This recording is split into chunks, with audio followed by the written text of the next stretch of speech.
আসসালামু আলাইকুম গাইস, তোমরা যে যেখানে আছো আশা করি ভালো আছো। আলহামদুলিল্লাহ আমিও তোমাদের দয়া ভালো আছি। প্রতিদিনের মতন আজকেও তোমাদের মাঝে রান্নার ভিডিও নিয়ে আসলাম। আজকে কালিজিরা ভর্তা করব। এই দেখো পরিমাণ মতন রসুন নিয়েছি, পরিমাণ মতন পেঁয়াজ নিয়েছি।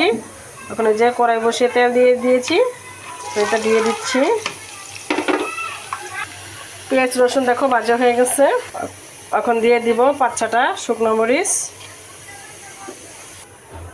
দেখো পরিমাণ মতন কালিজিরা নিয়েছি, এখন কালিজিরাটা ভেজে নিব। তো কালিজিরা ভর্তা শুরু করে দিয়েছি। আমার ছোট ভাইয়ের বউ কালিজিরা ভর্তা করে দিচ্ছে গায়েস। আমি হাতের জন্য ভর্তা করতে পারতেছি না। আগে দেখো কালিজিরাটারে সুন্দর করে হিমিশ করে নিব। তো এখন দিয়ে দিচ্ছে পেঁয়াজ আর শুকনো মরিচ, রসুন ভাজা, লবণ দিয়ে দিচ্ছি পরিমাণ মতন। দেখো সুন্দর করে এখন বাড়তেছে। কে কে খাবে চলে আসো।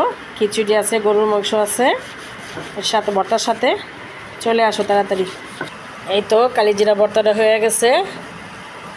কালিজিরা ভর্তার রেসিপি যদি তোমাদের ভালো লাগে লাইক কমেন্ট শেয়ার করো। আল্লাহ হাফেজ।